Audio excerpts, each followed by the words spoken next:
So, some of you may have come across my brand, Fit Britches.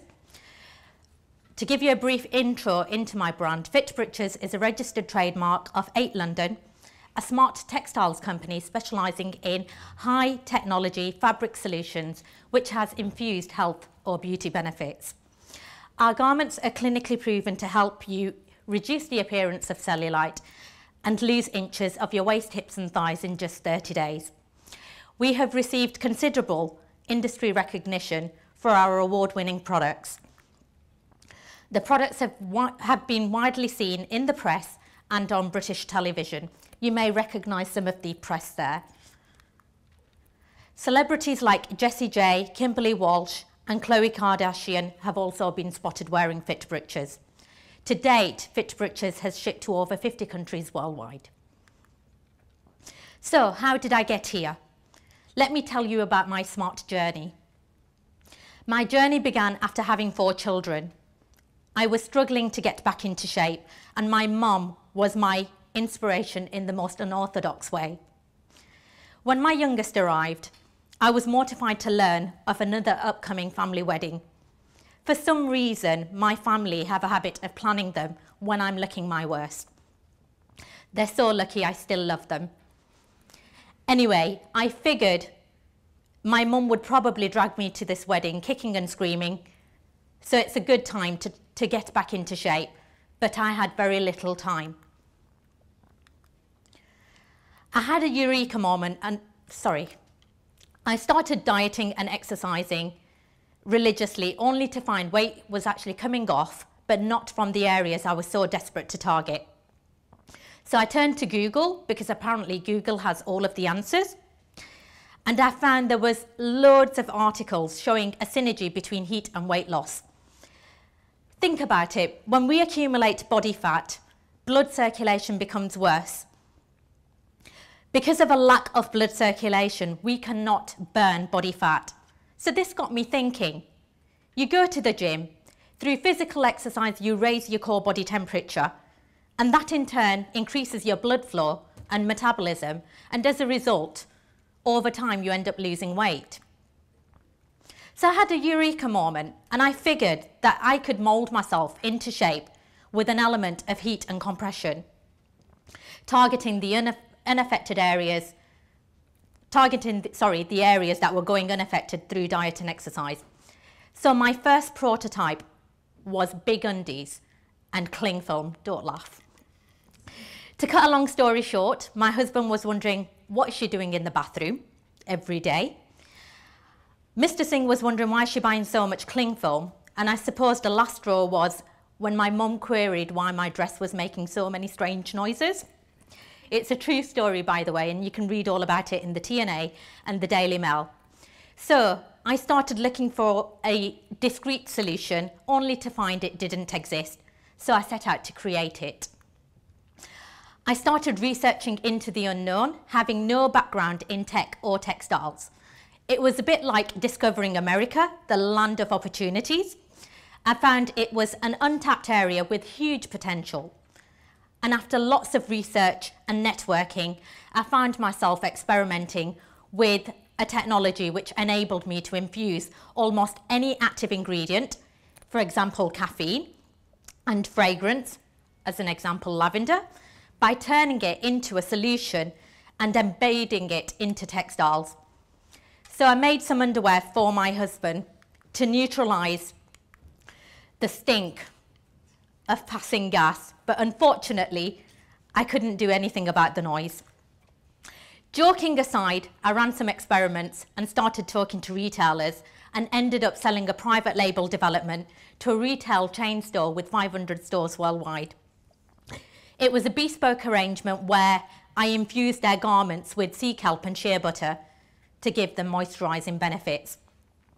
I also did another product development exercise and presented it to a department store, making clothes hydrophobic. In other words, we coated fabric to make it water and stain resistant. Allow me to show you a demo. So as you can see, Maria is spilling some water on this fabric and it's just literally come off as a lotus leaf effect. The possibilities enabled me to make the end result anything from antibacterial, which may protect us from viruses and infections. Other uses also include flame retardant, odor management, and much more.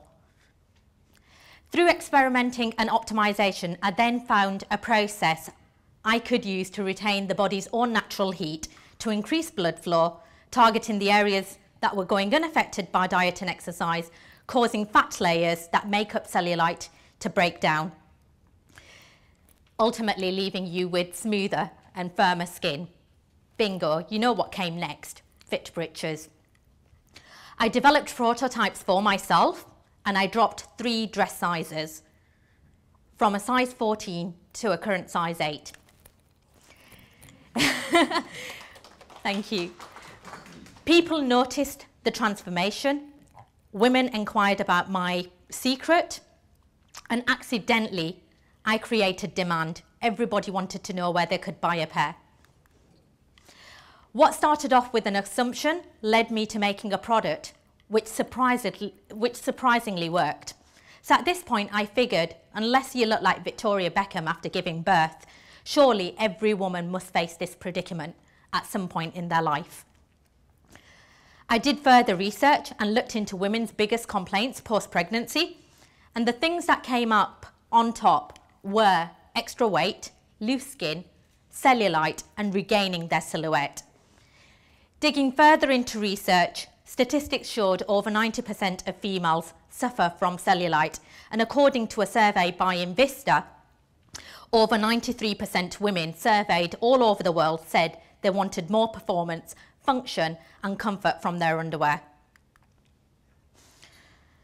It was also important for me to have independent clinical endorsement, as I wanted to ensure it was going to make lots of you look hot and reshape you.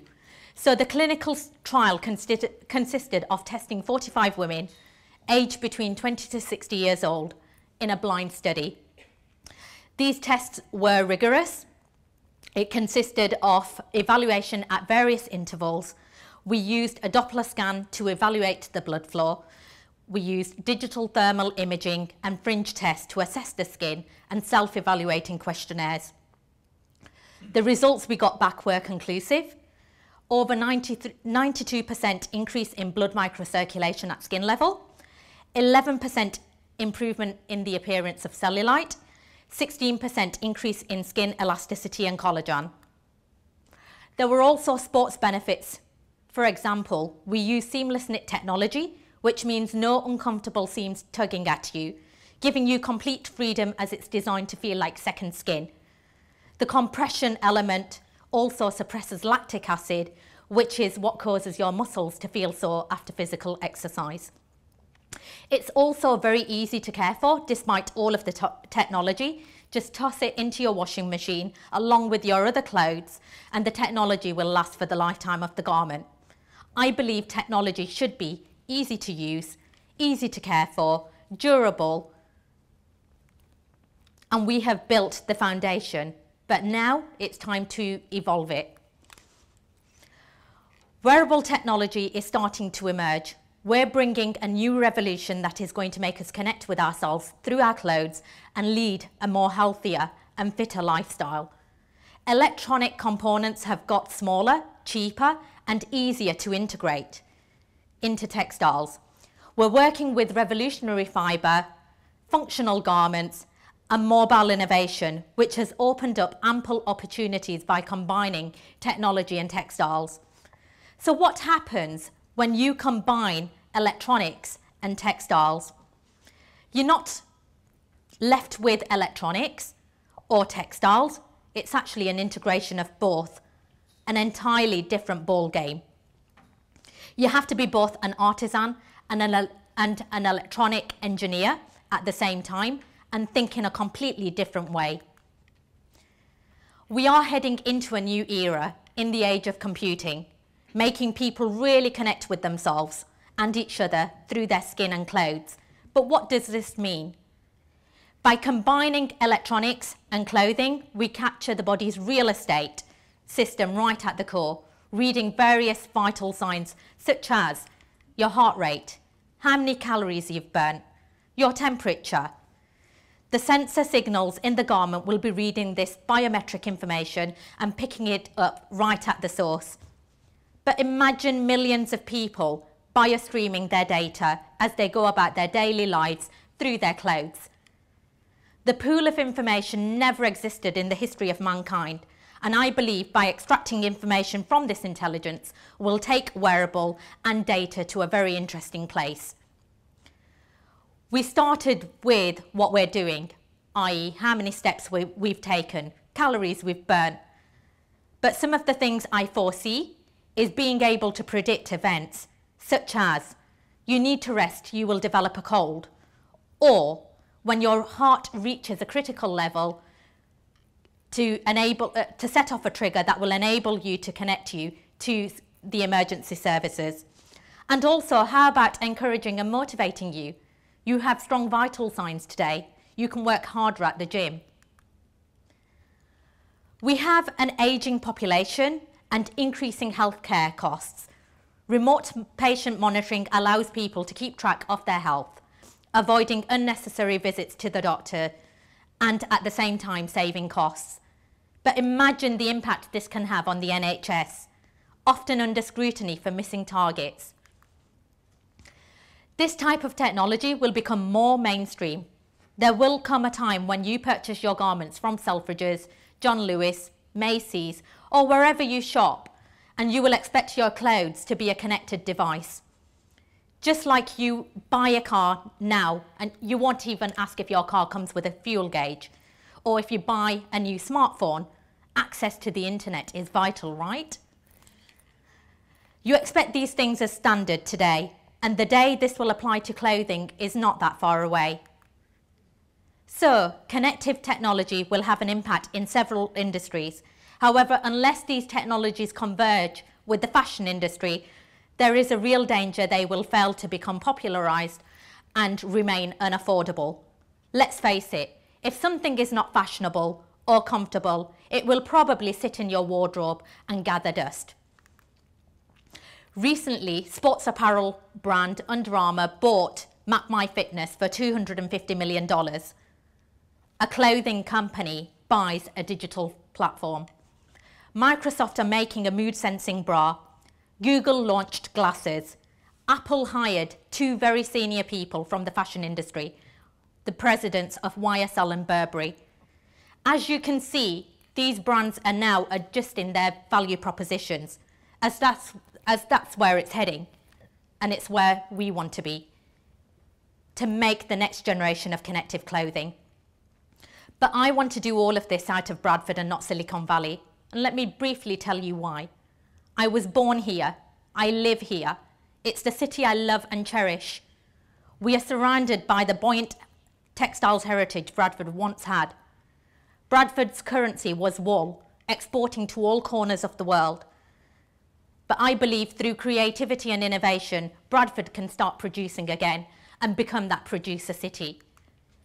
Bradford is also the second largest young diverse population outside of London. And I often get asked, is that a good thing or a bad thing? Let me tell you, it's a great thing. See, the way that I see it is when people come together from different backgrounds, they bring their interests and DNA, and that can only foster creativity and innovation. We're here at the University of Bradford. We have a diverse crowd. But I want to leave you with a challenge. And that challenge is, how can you collaborate to make smart textiles ideas that will improve people's lives? Ultimately, my vision is to reshape the world by providing technology-enabled products that will improve our customers' health and lifestyle. I hope this talk has inspired you tonight. I'm now very curious to seeing some innovation out of Bradford. Thank you very much.